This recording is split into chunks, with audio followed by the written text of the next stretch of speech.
স্ত্রীর sexual ডিজায়ারকে fulfil করতে হবে। সেনসিটিভ, যেগুলো ব্যাখ্যা করে বোঝানো কঠিন। আপনারা বুঝবেন যারা ম্যাচিউর মোর দেন 18 ইয়ার্স, যারা 18 প্লাস যাদের বয়স, সেক্সুয়াল ডিজায়ার ফুলফিল করা হাদিসে এসেছে এটা স্বামীর দায়িত্ব। ফিজিক্যাল ইন্টিমেসির সময় নিজের ডিজায়ার ফুলফিল হলে কুইট না করা, সময় দেয়া, এটা আবশ্যক। এই বিষয়েও প্রত্যেক স্বামীর খেয়াল রাখা দরকার। সংক্ষেপে শেষ করে দিলাম। 3 নাম্বার, স্ত্রীর ব্যক্তিগত বৈধ কাজে স্বাধীনতা দিতে হবে স্বামী। অনেক স্বামী এই ছোট্ট বিষয় নিয়ে মারামারি লাগায় ফেলে। স্ত্রীর ব্যক্তিগত বৈধ যে চয়েস, এটাতে আপনি স্বাধীনতা দিবেন। স্ত্রীর মনে চায় রান্না বান্না শিখতে, আপনি বললেন তুমি কম্পিউটার শিখো, খিলাখিলি আছে না নাই?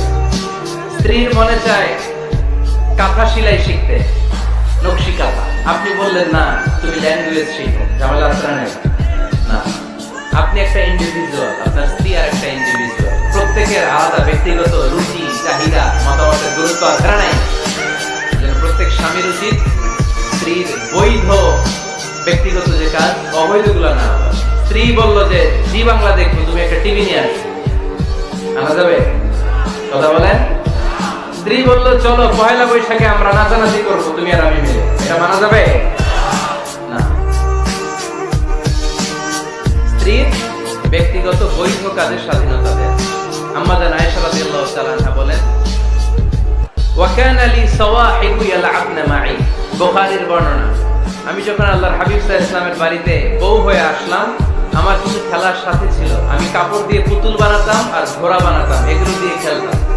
আমার সাথীরা আসলে রাসূল সাল্লাল্লাহু আলাইহি ওয়াসাল্লাম ঘরের পর্দা নামিয়ে দিয়ে আমার জন্য ঘরটা ছেড়ে দিত। সুবহানাল্লাহ বলতে বললেন না? আল্লাহর হাবিব সাল্লাল্লাহু আলাইহি ওয়াসাল্লাম কখনো বলতেন না আয়েশা তোমার বান্ধবীরা যেন ঘরে না আসে, কখনো বলতেন না আয়েশা আমি নবী মানুষ, তুমি নবীর বউ, তুমি কেন পুতুল দিয়ে খেলো, তুমি যেন কাপড় দিয়ে পুতুল বানাও, কেন ঘোড়া বানাও, এগুলো বন্ধ করো। কোনদিন বিশ্বনবী আম্মা জান আয়েশা রাদিয়াল্লাহু তাআলা আনহার পুতুল খেলায় বাদ সাধেন নাই, সাথীদের সাথে খেলাধুলায় কখনো বাধা দেন নাই। সুবহানাল্লাহ।